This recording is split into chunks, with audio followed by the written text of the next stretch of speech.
Hi everybody, and welcome to our YouTube video about UCAS applications for healthcare courses.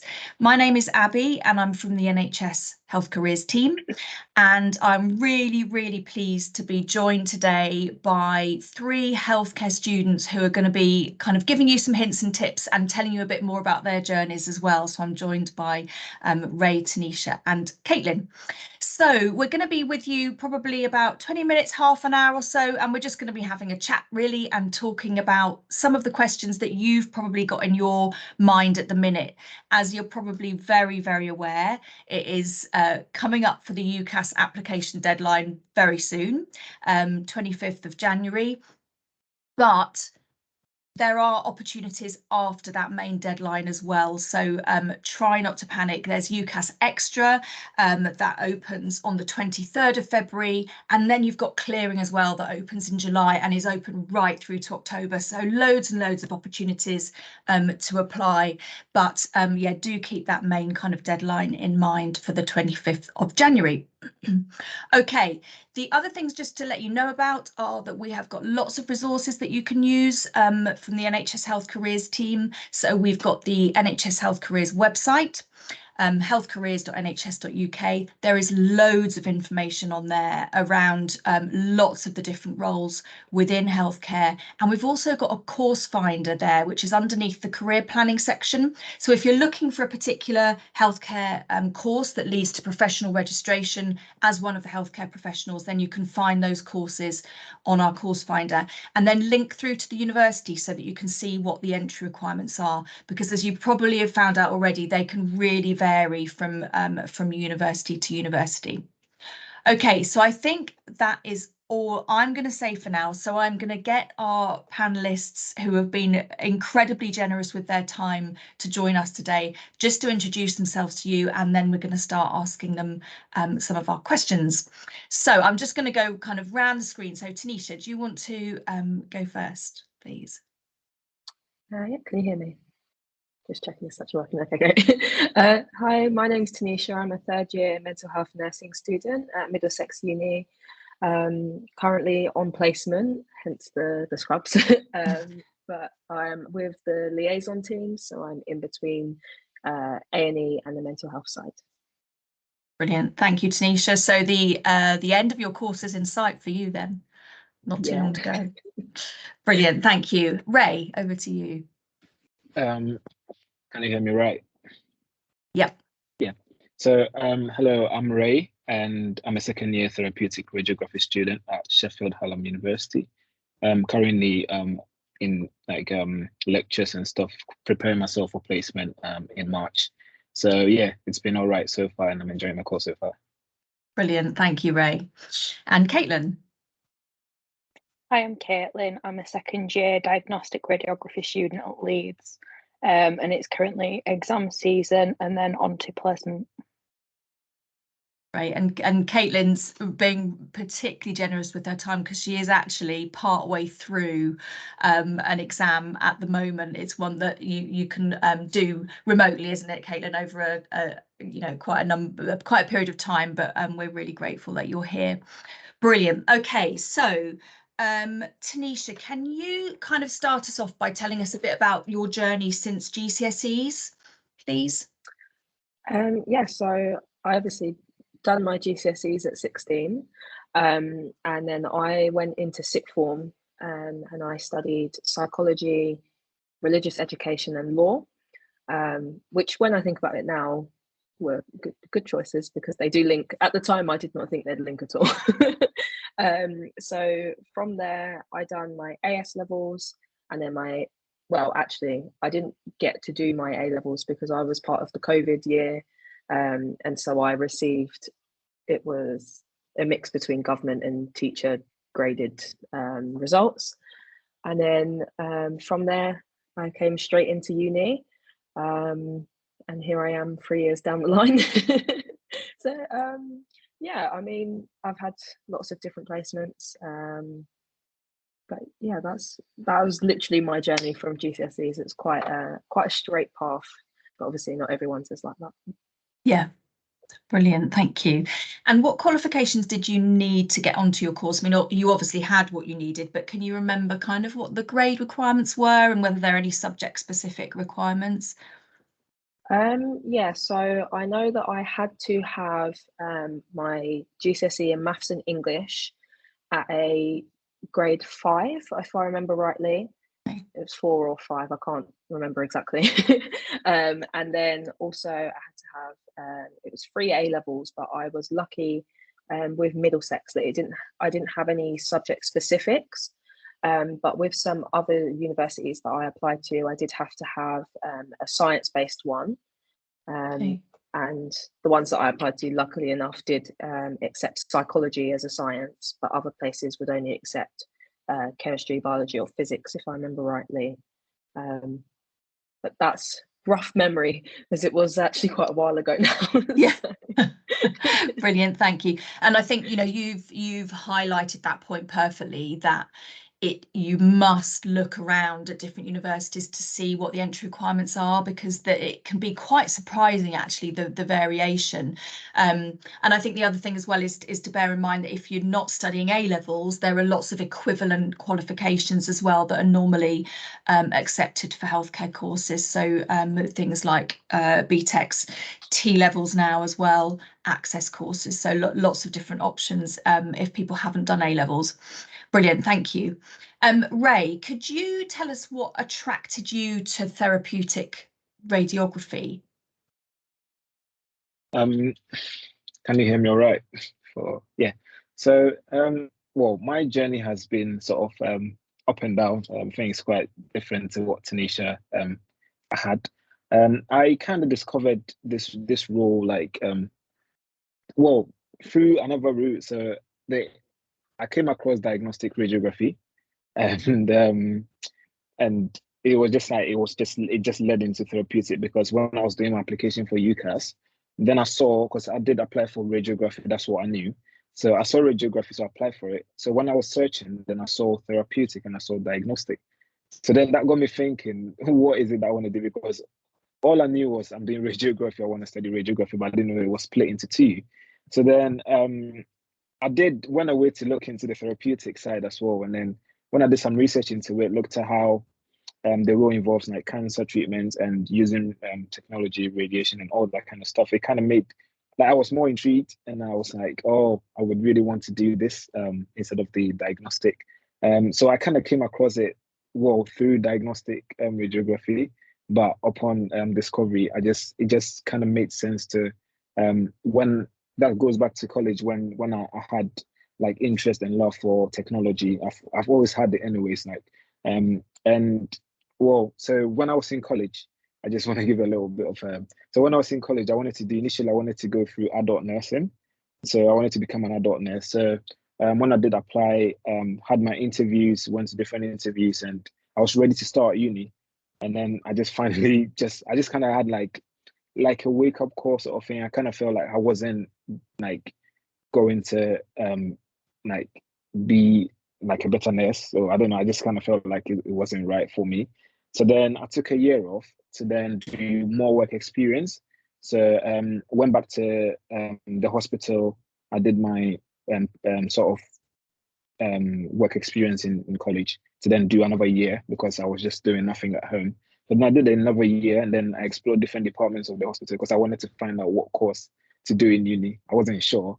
So then I explored different departments, and then I came across the diagnostics and got in contact with someone who gave me like some good signposting to resources and things to look at.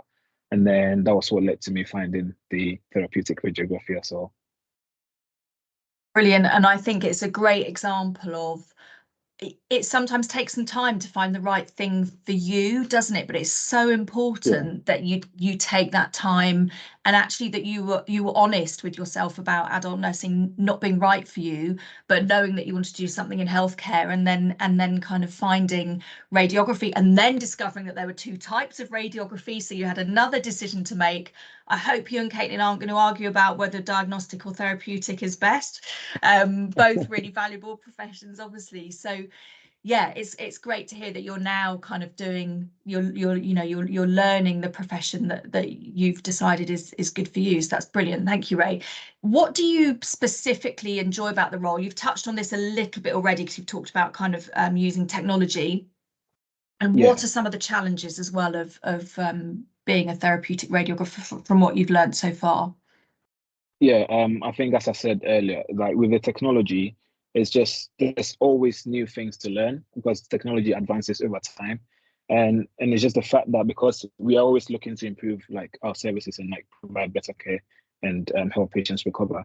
So there's always like new research and things going around and improving services, improving like the techniques and things we do.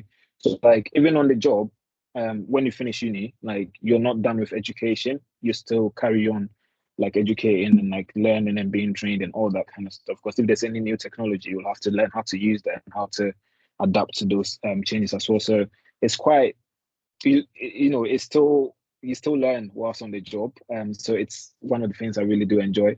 The other thing is because of the patient contact that I do have, because I know we do have like a lot of time with patients. Sometimes some of them take like 4 weeks, 3 weeks, 2 weeks of treatment, and you do spend like a good amount of time with patients, and you're able to build that sort of rapport with patients and get to know them better, and be able to support them throughout the whole care pathway as well.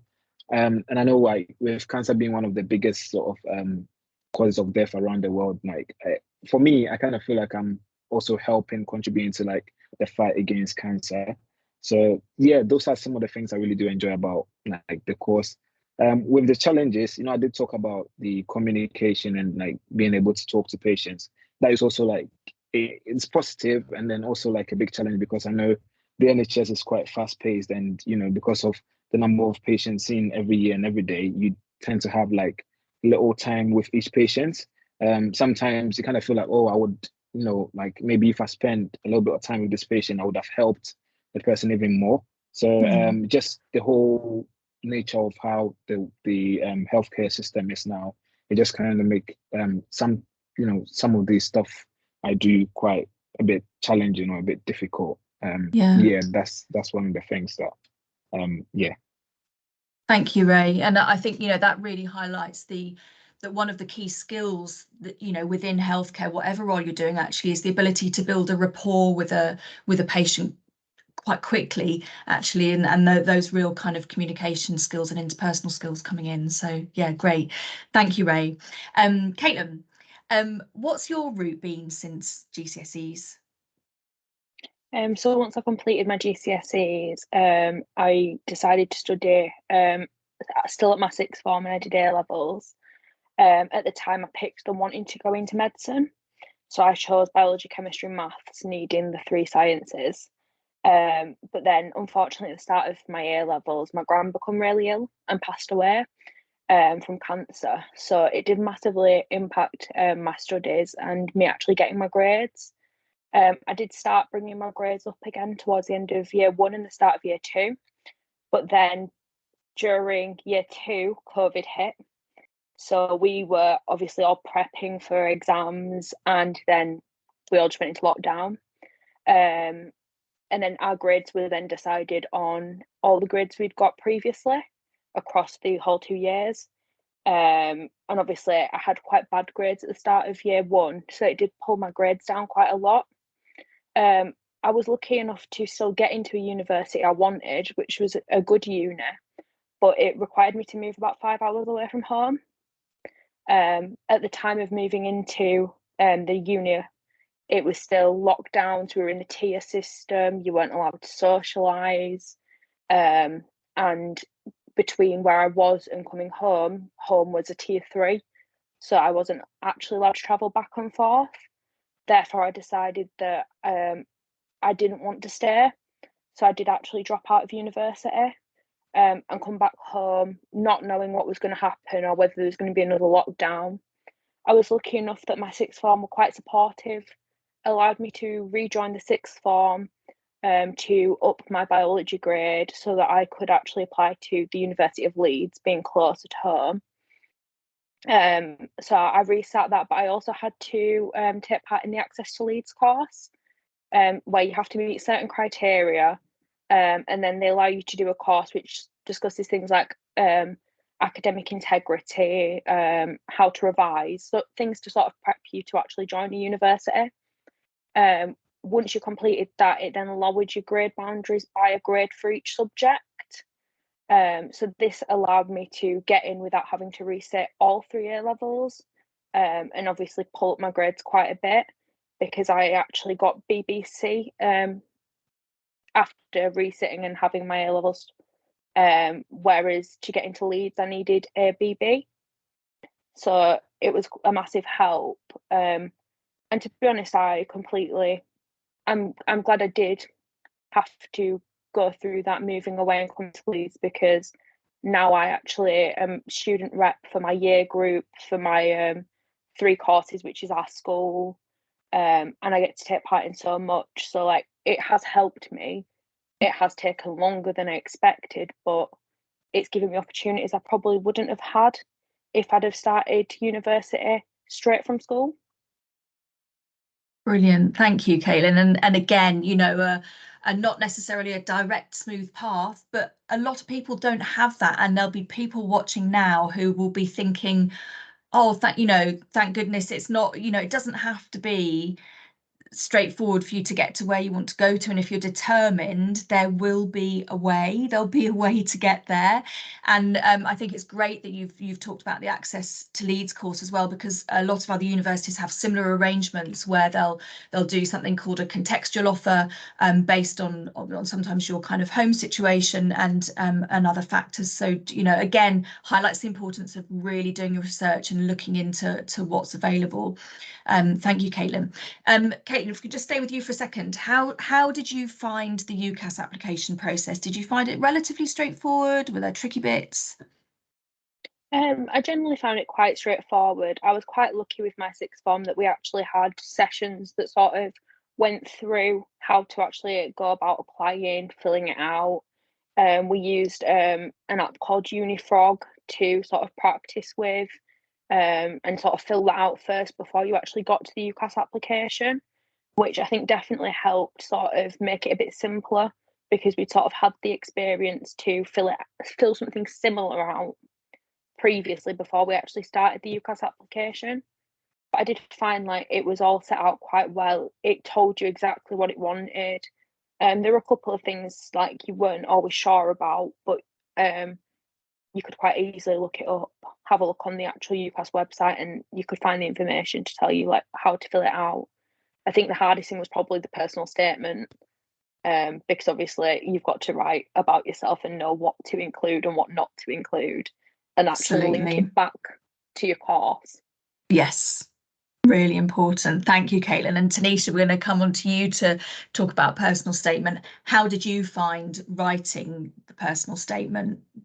Easy, something you could kind of just rattle out in an hour or so, or a bit more thought? Yeah, definitely a bit more thought. I struggle with writing about myself majorly. It's improved since I was in 6th form, because I've had to sell myself a bit more now, but back when I was in 6th form, I really struggled with it. I think now that I think about it, it wasn't a long time. I think it took me probably, if I was to combine all the time together, like a week and a half, which then felt like eternity. It was like the longest time of my life. But I was lucky enough that, similar to Caitlin, my 6th form done like sessions to sort of like help us plan it out and how to actually navigate through how to write, what to include, and then our leader and deputy leader called everyone in that wanted to apply to uni one by one, and they'd sit and go through it with you. So that made a very big difference when it came around to actually writing it, because I mean, myself as well, I'm dyslexic, so writing it, when I now read the first copy, it was just like, it just didn't make any sense at all. Like, it made no sense. And so having them guys there to actually sit down and be like, oh no, like this is what we need to happen, and like pull it kind of together, was really, really good. And I also used like when I used to go to open days, I used to go to a lot of the unis have a personal statement desk, because they know that obviously everyone that's applying has to do that. So I used to go to the desk. I think I visited like 10, and 7 of them at least, I must have gone to them and be like, oh, like I need some personal statement help. And I got a booklet actually from Middlesex, which was really good because it broke each thing down and gave you like a word count, and then you could eventually just pull that together. So yeah, it was definitely hard at the time, but it's okay. Like if you are writing your personal statement, it's okay. There is an end. And it sounds like there are some really good resources out there as well as the help that hopefully you're all getting from your schools and colleges and people like that. Great, thanks, Tanisha. Ray, in terms of your personal statement, if again, you know, I realise I'm asking you all about things that you wrote 2-3 years ago now, but how did you kind of evidence that you held the right values for training for a job in the NHS? Yeah, I think most of my personal statement was really from my experience. So I think because I did a lot of like work experience, like in the community center, I did some hospital, I did some charity stuff as well. Did some careers events, and I did a whole lot of things when I had my year off. So I was able to sort of bring all of that into my personal statement, saying that in my time in the hospital, or like, you know, in this scenario, I was able to exhibit these characters. And I think the main thing I did was I looked at the profession specific values and the profession specific sort of attributes and qualities to have. And then when I was writing my personal statement, like sort of relate to like events that sort of reflect on those kind of things, and how I was able to overcome those situations or like do something better. So it was a while ago, but if I could remember, like mention something around respect, around like problem solving, like around having empathy, like communication. I mean, I think these things are like quite universal across most of the healthcare courses anyways. So like I think just finding out all these, like, you know, the main sort of values and attributes and sort of qualities you need to have in that profession that you're applying for, it's kind of key, and it really helped me. And I think it's key when thinking of things to include in your personal statement. Yeah. Brilliant, thank you, Ray.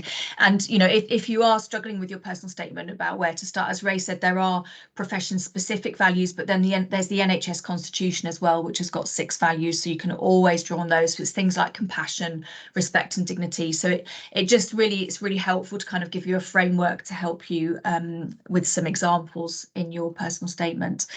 Great. Okay, Caitlin, we're coming back to you now, and again, all part of the kind of the application process. Were you interviewed for your course? Yes, I was interviewed. I was interviewed for all the universities that I applied for, and got like they'd ask you to come to interview before they'd give you an offer. Yeah. So for Leeds, we completed MMI, so multiple mini interviews. Okay. So you'd be given like a question just before you went into the room. You'd be given maybe a minute or two to sort of look at the question, think of an answer. You'd go into the room, you'd then get interviewed by that person for like maybe 5 minutes, and then you'd leave the room and you'd go and do it again in another room. Okay. So you just worked your way around the stations. I found that quite a nice one to have, because like if you messed up, the next person didn't know you'd made a mistake. So you weren't being sort of looked at everything you were saying. It was just whatever you said in that room, and then you could move on, do it all over again. I did have some interviews where you were just in with like 1 or 2 interviewers, where they'd just ask you a couple of questions, some scenario based questions, but they were all based on like the core values of the NHS. Being able to work with patients, and I think it was very like based on, you just had to be honest, give like examples from what you've done, even if it doesn't seem relevant. Like you can show like you can communicate quite easily from whatever you do outside, like if you've got a part-time job, if you're part of like an after-school club or anything. I think it was very much like it was all based on you and just showing them what you're like as a person, and that you can actually work in the NHS. That's great, thank you. And you've made some really important points there around. So some of you might not even be about to apply. You might be worrying about work experience, that kind of thing. Don't panic if you can't get healthcare work experience, because as Caitlin says, there are so many ways you can evidence that you hold the right values for a role in the NHS. And that, that could be through working in a shop, you're delivering customer service. As Caitlin says, it could be from, something else you're involved in. So think really broadly when you're coming to preparing for applying. Tanisha or Ray, just on the back of that question about interviews, did either of you experience any different style interviews to the things that Caitlin mentioned? Any group interviews or anything like that? I did, yeah. So I applied for 5. 3 of them, no, 2 of them were formal interviews. One was informal, which was great. That was my last one, so it felt like a treat at the end. And then I had the mini interview one as well, and then the group one. So It was like each one sort of just gave me a different thing, which was really good. Yeah. And it was also really good as well to think about when it comes to me now applying for jobs. I haven't had any interviews yet, so I don't know how the interview process will be, but that's helped prepare me for that now. Because I mean, there was 4 different types of interviews there, so I could come across any of those, and hopefully I do. Yes, yeah, definitely. What about you, Ray? How did you experience anything differently, and how did you go about preparing for your interviews? I think they've said it all, because most of the things I had, like the MMAs and the one-to-ones and online and face-to-face, it was all mixed up. So nothing different to what Tanisha and Kaylin had. In preparing for my interview, I think I've always been like quite not nervous, but when before your interview, you're always like a bit scared of, that was me before uni, but now it's different. So I think preparing for my interviews, it was just, what I did was I had to look at obviously the role that you're applying for, so the course. You look at the course in detail, like look at the course properly, and like you need to know what the role it really is, because if you're applying for nursing and you don't know what a nurse does, then it kind of so just researching into the role, your course, and what your role would be when you train or when you qualify. That's what I did. And I think the other thing I did was, I don't know if it applies to everyone, but the other thing I did was I looked at the career progression of the course as well. So when I graduate and I'm working, what are the opportunities that I could have? And so I did one of my interviews. One of the interviewers did ask, like, "Oh, do you know like how you could progress or how you could band up and stuff like that?" So it kind of made like I was able to express myself when I had those questions.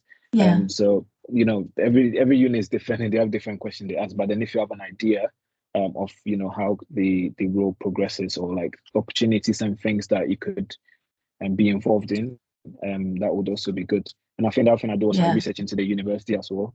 The uni you're applying to, or the uni you're having that interview with, you need to sort of have a good understanding of who they are and how they support students. Look at where they place their student for placement, and you look at more or less like the teaching and everything, like resources, facilities, and things they have. Because I think the uni also loves hearing about what you know about them. So like if you're able to tell them something about themselves, like, oh, I've heard that you have A, B, or C facilities or simulations and things like that, then they will know that you've had some time to look or to research about them, and you're quite keen on maybe studying with them as well. And then trying out mock interviews, like with friends or with family, if you're comfortable, just try and get people to test you or ask you questions. And you can give them questions to ask you, or you can just ask them, if you think of any question, could you just having like mock interviews with people as well. And then I always go to interviews with questions. So I don't know if some people would like try and get some questions that you would want to find out. It could be questions about the course, how they teach. Could be questions about you know, the uni, about extracurricular activities. You could look at, you know, jobs and opportunity for students, like just some questions, because it really shows that you're interested and you want to study with them, and it kind of puts you on a higher level as well amongst other students. So yeah, that's just what I did, and yeah. Some really good tips there. Thank you, Ray. That's great. And I think you're absolutely right. Going to university interviews, but also job interviews with questions is a really great idea. And Caitlin, I liked what you said about they just want to find out about you. They want to know what you're about. So be yourself. So if you've got interviews coming up, I know it's easy to say, but try and just relax into it. Remember, they've seen nervous people before, but the more prep you can do, the better. Brilliant. Okay, so we've just got a couple more questions. So Tanisha, I wonder if you could tell us a little bit about any financial support that you've been able to get during your course. Yeah, so obviously I'm entitled to the normal what's it called, student finance. So I get my tuition fee loan that gets paid directly to the uni, so I don't see that. And then I also have my maintenance loan, which is means tested off of what my parents earn, because I'm under 21. I think once you're over 21, it's off of your own income. And so that, for me, luckily, because I'm in London, is a little bit higher than the rest of the UK, which sounds great until you see the prices of things. It balances out. And then I also get the Learning Support Fund, which is £5,000 a year extra just for studying within the NHS. And then I'm also lucky enough to get an extra 1,000 on top because I'm in a specialist subject. So that's paid in 3 installments across the year. And I think to get that, you have to be in receipt of the student finance. I'm not 100% sure on, but I think that's what I read somewhere. So I get that spaced out. So it's like I have 2 months where I'll get my student loan, then 2 months later I get my learning support fund, then 2 months later my student loan. So it balances out quite well. And then also because I come under the disabled students allowance as well, I get my money back for any paper and ink that I use. But obviously some people with other disabilities may get like a cab reimbursed or something like that. So they are mine, but also just remember, because I'm literally in the middle of doing my form, with the learning support funds, they also help pay for, well, reimburse back your travel and any accommodation expenses that you might have to have while on placement. So for example, in my first year, I ended up having to stay in a hotel nearby to where I was on placement because the tubes were closed the next day. So I was like, okay, great, I have no way of getting there. And so yeah, I stayed, and then I got that reimbursed back to me. Right. And then whenever I take the tube, that's reimbursed. And then when I'm in my car and I drive, I think it's something like 13 to 20p a mile, something like that, that they pay me. And luckily cover my petrol if I fill up on days that I go to placement. So, yeah, that's the ones off the, yeah, I think that's it. Yeah, no, that's great. Thank you. That's a really good run through of the NHS Learning Support Fund. So, and the really important thing to note about that is not a loan, it's a grant. So you don't have to repay that money. So as Tanisha's quite typical in that she gets the tuition fee loan, maintenance loan, and if you are eligible for that, then you will be eligible for the NHS Learning Support Fund. So yeah, £5,000 a year for many of the healthcare courses, an extra £1,000 a year for some of the ones that are harder to recruit to, like mental health nursing, and several others. And then if you've got children, there's some money there, and also there's the travel costs and a financial hardship fund as well. So there is some money out there. And then sometimes universities have their own kind of hardship funds as well. So again, ask questions, find out what's out there to help support you. Okay, right, Caitlin, just last question for you. Could you just briefly tell us about the kind of the split between academic learning and clinical placements on your course? Yeah, so we have about a 60% academic and 40% placement split, but we split it up into different clinical blocks. So, for example, this year I went on my first 3-week block in November. So we've done a couple of weeks of university. We had a couple of placement days to get us used to the trust site we were going to, and then went into a 3-week clinical block. We then went back to university up until Christmas. Then we've gone for assessment period, start of January. On Monday, I go back onto placement for a 5-week clinical block. And then after that, I'm in uni until May. We have exams, and in June, we go back onto a 10-week clinical placement block, and we finish university in August for the summer. It is at our university, I'm not sure about others, but we have 2 clinical sites. So we have a site we go to in our 1st and 3rd year, which is like a trust site. So it does range across like a wide range of hospitals. But like for mine, my 1st year was York and Scarborough. So I travelled between all the hospital sites in York and Scarborough that had any like diagnostic radiography rooms. 2nd year, I'm in Leeds. So I worked my way around all the hospitals in Leeds. And then next year, I'll go back to York and Scarborough again. Okay. So it gives you a sort of experience in more than one trust site, because each trust site have their own policies. Brilliant. Oh, so that sounds really varied, and you know, as you say, each university we might do things slightly differently in terms of how placements are kind of arranged and how long the blocks are and all of that kind of thing, but nice to have the mix, I think.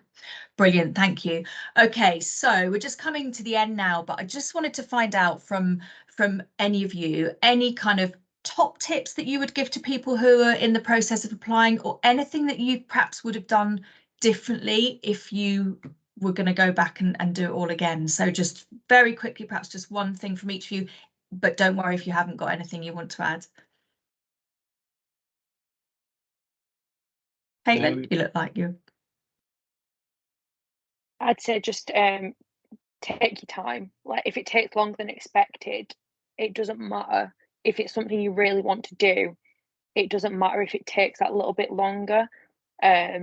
I know people that were so stressed about getting into university first time round, they couldn't think of doing anything else. I had people advising me when I dropped out to instantly find a university course to do something. But actually, by waiting it out, I was able to do what I wanted to do. Yeah. And I'm still going to get to the end of my degree. It's just taken me a little bit longer than the rest of my year group. Yeah, brilliant. Thank you, Caitlin. Ray. Yeah, I think one thing I'll add is to look at, course specific resources and events and, activities and things you can get involved in even before you start uni.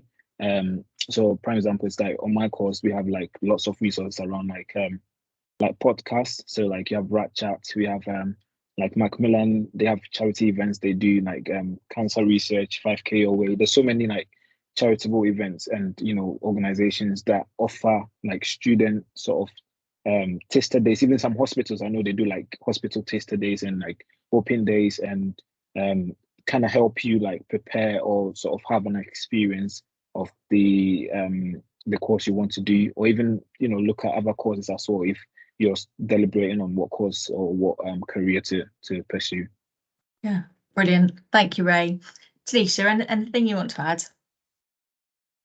So other than what Caitlin and Ray have already said, I would say, and mine's really, I think, going to relate to the interviews, is to plan out your outfit of what you're going to wear and to plan out your journey.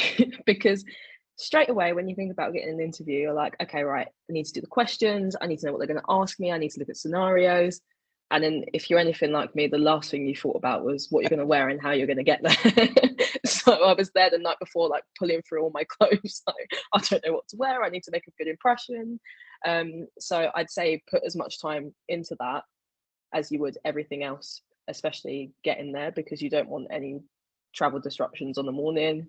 So if you can go the night before, if you need to do that, or make sure you're there a few hours earlier, just that you can get yourself in the headspace ready for it. But yeah, I think otherwise the other two have wrapped up everything that I would have said. So brilliant, thank you. And I love those practical tips, and they do make a difference, don't they? Because otherwise those kind of things can make the process really quite stressful. So any stress that you can eliminate before the day, then go for it. Brilliant. Thank you all so much for your time. I know that your stories are going to be really inspiring to people watching this video, and you know, whether they're applying this year or in the coming years. So thank you all so much for your time, and I'd like to wish you all the best of luck for the rest of your course. Tanisha, good luck getting a job as well this year. I'm sure there'll be plenty of options for you. Thank you so much, all of you who are watching as well. We hope you found it useful, and keep an eye on all our social media channels, because we do often do live events and things the way you can ask questions live as well. So do keep an eye out on our social media channels. Brilliant. Thank you very much, everyone.